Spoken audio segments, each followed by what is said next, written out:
Okay, let's talk a little football. What's the hot topics, football-wise? What's out there? What's we're gonna play one, definitely. Just with Major and Greg, I didn't think we saw them out there today. What's kind of their status the rest of this spring?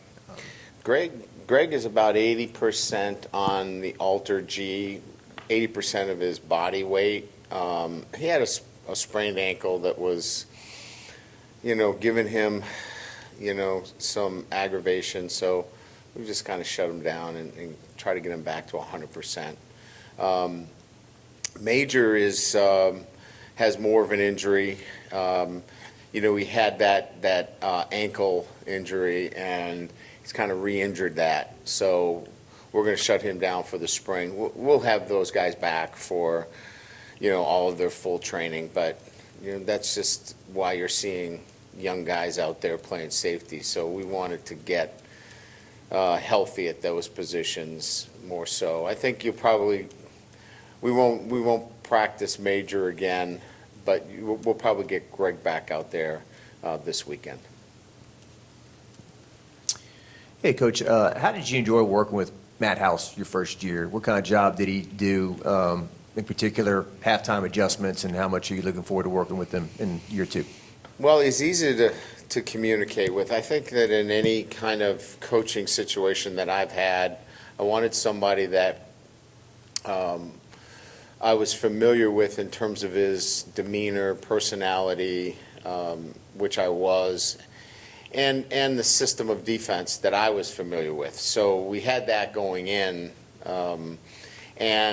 and then he's just been really easy to have dialogue with in intense situations, right? You can have a conversation with somebody when it's just a normal day, and then you go into a game situation and there's a lot of energy and there's a lot of intensity, and that conversation changes.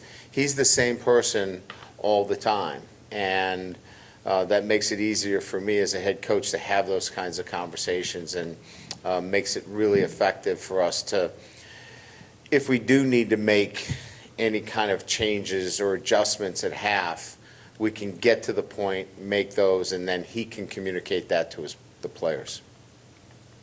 Coach, over here. Coach, you had to rebuild secondary, especially at cornerback. You brought in a couple of experienced guys. Could you talk about the corner spot? And secondly, Toviano and some of the young guys that have been out there, just their roles. But at corner, you don't have the experience you had with Jarrett Bernard, Converse, and Makai last year.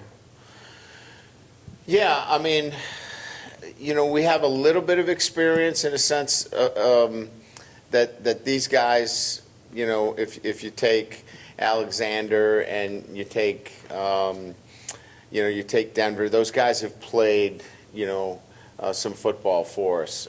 Chestnut's played a lot at Syracuse. So, again, I hear your question. Garner coming in and Jarrett Bernard Converse had a lot more experience, but I don't feel like we've put ourselves in a position where you're throwing freshmen out there either. So I think we're younger, where we're going to have a little bit more continuity and consistency at the position. And I think, I think we've put ourselves in a position where we can develop this talent over the next few years. The safety position, as was just mentioned, because we're being careful with, Burns and Brooks, Taviano is getting a chance to play some nickel, and Yates is playing a ton of safeties. It's typical, right? I don't know that he would have gotten all this work. It's great that we're giving him this kind of work. Like, he was out there in 2 minutes today. He's got to make a lot of checks. We don't have a ton of offensive linemen, so we're keeping things simple up front. So a lot of the adjustments have to be made on the back end. So as a head coach, this is kind of a really cool spring in the sense that some of the young guys have to really, make a lot of checks, and it's been a good proving ground for them.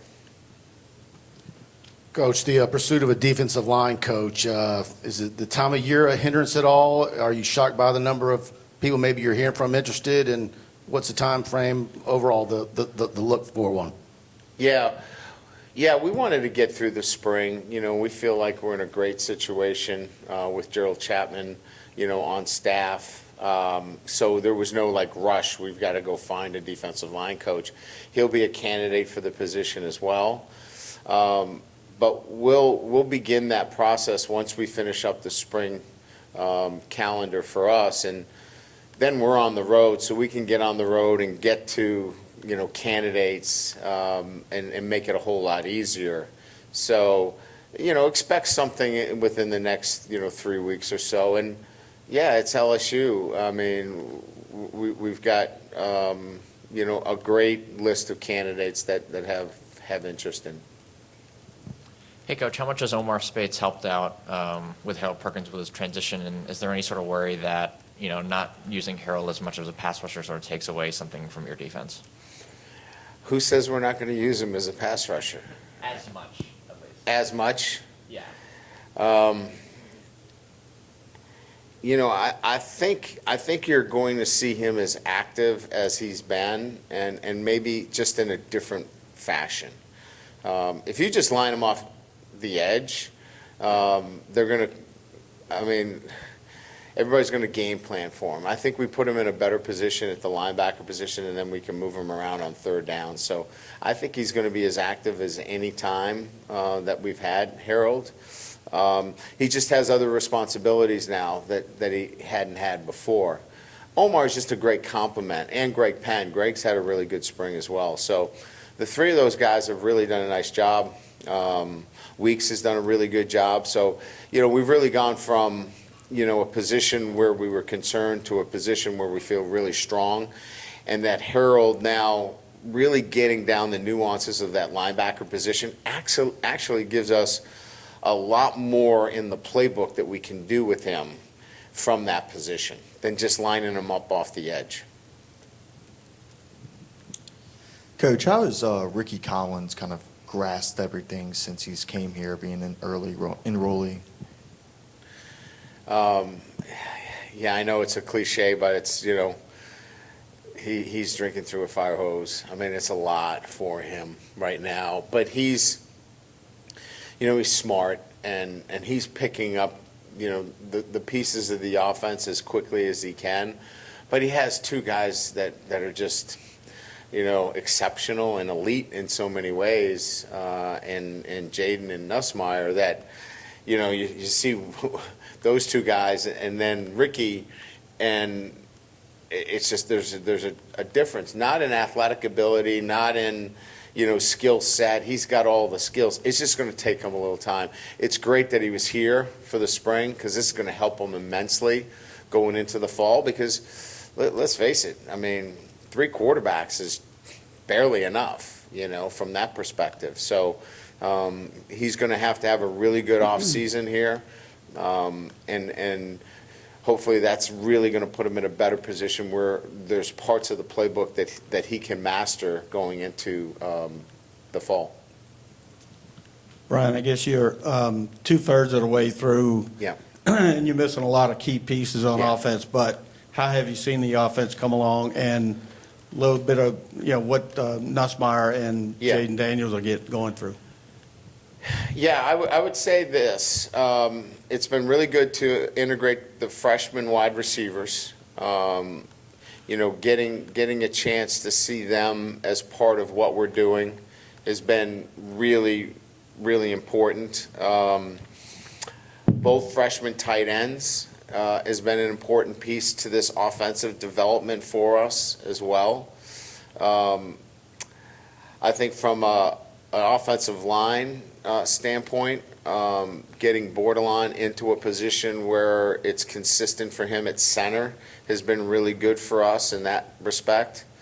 And you can imagine the 2 quarterbacks are just, you know, really good, and they just continue to build their skill set.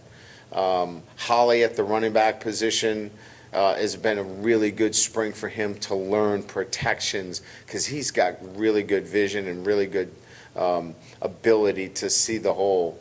And I think Coach Wilson's done a really good job of spending much more time on protections and things of that nature. So when you look at, you know, the offense from from afar, it's plugging in those new players into those positions where you can say, they can help us in the fall. And the other guys, we know about Neighbors, we know about Lacey, we know about the other kind of skilled players, some of them that are injured too. So it's been pretty good.